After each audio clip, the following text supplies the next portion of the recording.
Hello everyone, मैं रानी लता आप सभी का स्वागत करती हूँ अपने रेसिपी चैनल में। और आज लेकर आई हूँ दो रेसिपी, और दोनों रेसिपी स्वीट की हैं। तो जैसा आप देख रहे हैं, कढ़ाई में दूध उबल रहा है और उबलते उबलते ये गाढ़ा हो गया है। तो हो गया है मावे की फोम में, यानी कि खोए की फोम में। जब मैं घर पर स्वीट बनाती हूँ तो हमेशा खोया घर पर ही निकालती हूँ। तो स्वीट में चाहे आप थोड़ा मावा डाल दें, तो उससे क्या होता है कि मिठाई का जो स्वाद है वो दुगने से ज़्यादा तिगना बढ़ जाता है। तो इसलिए मैं हर स्वीट में खोया डालना पसंद करती हूँ। होममेड खोया बहुत ही अच्छा होता है और आप स्वीट में डाल सकते हैं।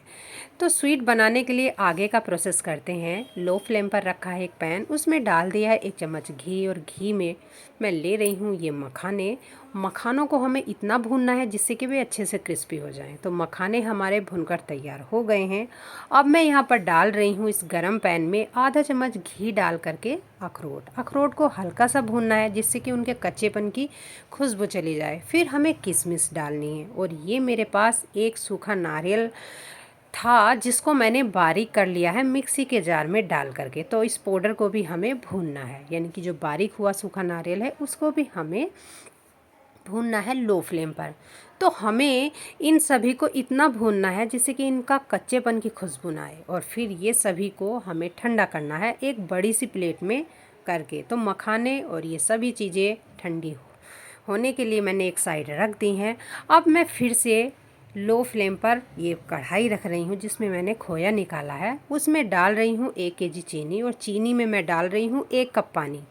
फ्लेम को लो ही रखना है और धीरे धीरे स्पैचुला से चला करके छोड़ देना है। और यहाँ पर मैंने ड्राई फ्रूट्स भून कर रखे थे वे ठंडे हो गए हैं। इनको मिक्सी के जार में डाल करके इस तरह से बारीक कर रही हूँ। तो सभी को हमें पीसना है और एक बर्तन में इकट्ठा कर लेना है इस तरह से। फिर सभी को हमें हाथों से मिक्स कर लेना है।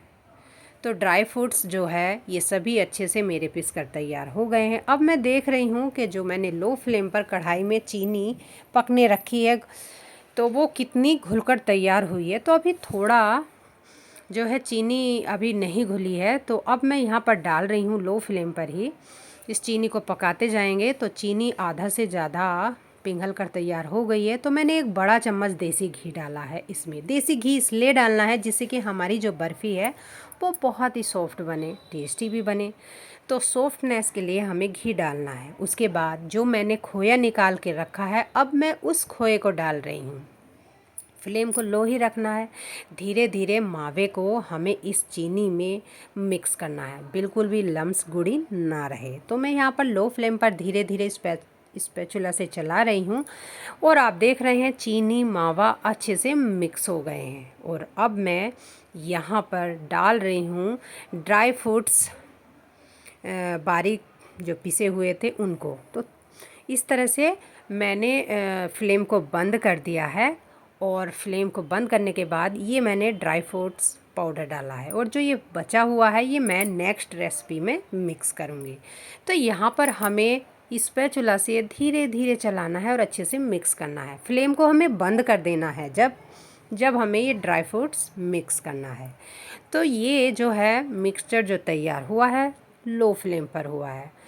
तो आप बर्फ़ी बना रहे हैं तो बहुत शांतिपूर्वक बनाइए, आपकी बर्फ़ी बहुत ही टेस्टी और बढ़िया बनेगी, बिल्कुल भी इसमें बनाने में प्रॉब्लम नहीं आएगी। तो इसको हमें गरम गरम ही 2 थालों में करना है। तो 2 थालों में करने के बाद हमें जो है इसको अच्छे से गरम गरम को ही सेट कर देना है, नहीं तो फिर सेट होने में प्रॉब्लम रहेगी और हमारी जो बर्फ़ी के पीस है वो नहीं निकल पाएंगे। तो इस तरह से 2 प्लेटों में घी लगा करके मैं इस बर्फ़ी के मिक्सचर को सेट कर रही हूँ।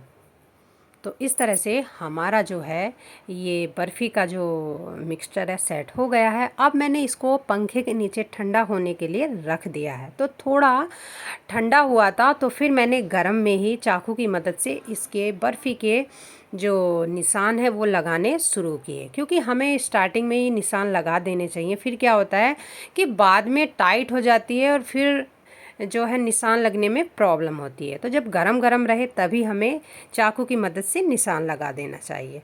तो पंखे के नीचे जब मैंने इसको रखा तो ये अच्छे से ठंडी हो गई थी। निशान किए चाकू की मदद से बर्फ़ी के, तो मैंने एक पीस निकाल लिया और मैं आपको दिखा रही हूँ। अभी ये गर्म है।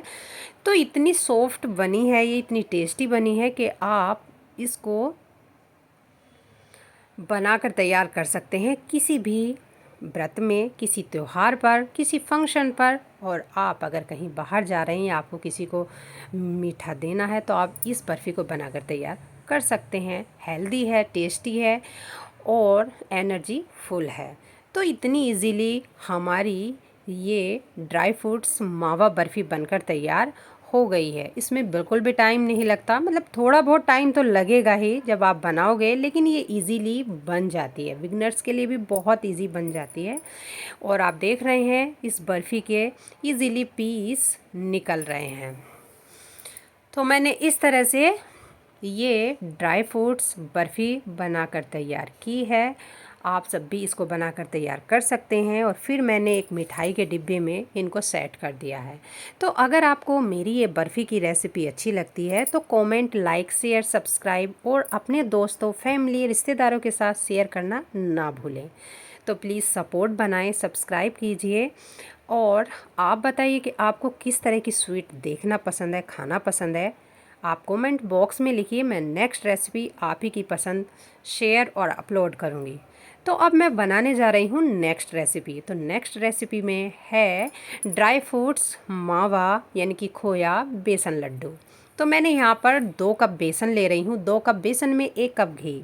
अगर घी कम पड़ेगा तो हमें आगे फिर से करना है, आगे लेना है थोड़ा सा और घी। तो लो फ्लेम पर अच्छे से हमें बेसन और घी को मिक्स करना है। तो इस तरह से जो है हमारा जो बेसन है, बेसन में जो घी है वो थोड़ा सा कम लग रहा है। तो हमें क्या करना है, अगर हमें घी कम लगे या फिर घी ज़्यादा हो गया, बेसन कम लगे, तो हमें थोड़ी थोड़ी मात्रा दोनों चीज़ों की बढ़ा देनी चाहिए। तो यहाँ पर मुझे घी कम लग रहा था तो मैंने 2 चम्मच घी एक्स्ट्रा डाल दिया। और फिर जैसे जैसे हम बेसन को भूनते हैं तो घी जो है वो जो है बाहर आने लगता है बेसन से। तो इसलिए जो है हमें घी को देखकर डालना है बेसन में। तो इस तरह से जब बेसन हमारा भुन जाए तो फ्लेम को हमें बंद कर देना है। और जो मेरे पास थोड़ा खोया और रखा था, मैंने गरम बेसन में, गरम कढ़ाई में इस खोए को बेसन में मिक्स कर रही हूँ। और इस तरह से जब आप खोए को बेसन में मिक्स करेंगे तो इस तरह से ये जो है झाग और उबाल आ जाएगा, मतलब बेसन फूल जाएगा। और उसके बाद जो ड्राई फ्रूट्स पाउडर रखा था, जो मैंने बचा के रखा था बर्फ़ी बनाने के टाइम, वो मैंने यहाँ पर डाल रही हूँ। और सभी चीज़ों को हमें मिक्स करना है ऐसे। और फिर जब मिक्स हो जाए सभी चीज़ें तो फिर हमें एक बड़े बर्तन में इसको निकाल लेना है ठंडा होने के लिए। तो मैं यहाँ पर कढ़ाई से बड़े बर्तन में निकाल रही हूँ, जिससे कि हमारे लड्डू जल्दी बन जाएँ और जल्दी से ठंडे हो जाएँ। गरम कढ़ाई से निकाल लेना है इस बेसन, ड्राई फ्रूट्स और मावे के मिक्सचर को। तो यहाँ पर मैंने निकाल लिया है बड़े बर्तन में। अब इसको हमें जो है पंखे के नीचे रखना है। तो मैं यहाँ पर पंखे के नीचे में रख रही हूँ और दिखा रही हूँ कि अभी ये थोड़ा गर्म है। जब ठंडा हो जाएगा तब हमें इसमें बूरा मिक्स करना है। आप बूरा कर सकते हैं, खांड कर सकते हैं, या फिर गुड़ की चाशनी बनाकर भी डाल सकते हैं, या फिर आप शुगर पाउडर ले सकते हैं। आपके पास 2-3 ऑप्शन हैं, जैसे आपको पसंद आए। फिर आप सभी चीज़ों को मिक्स कर लीजिए, यानी कि मीठे को मिक्स कर लीजिए। और फिर आप अपने पसंद के मोटे, बड़े, छोटे, जैसे भी आपको लड्डू पसंद है आप बनाकर तैयार कर सकते हैं। तो इस तरह से मैंने ये बेसन के लड्डू बनाकर तैयार किए हैं। तो मेरी 2 रेसिपी झटपट से बनकर तैयार हो गई है। आप इस तरीके से ये रेसिपी बनाओगे तो झटपट से आपकी रेसिपी बनकर तैयार हो जाएगी। तो मिलती हूँ एक न्यू रेसिपी के साथ। Bye bye.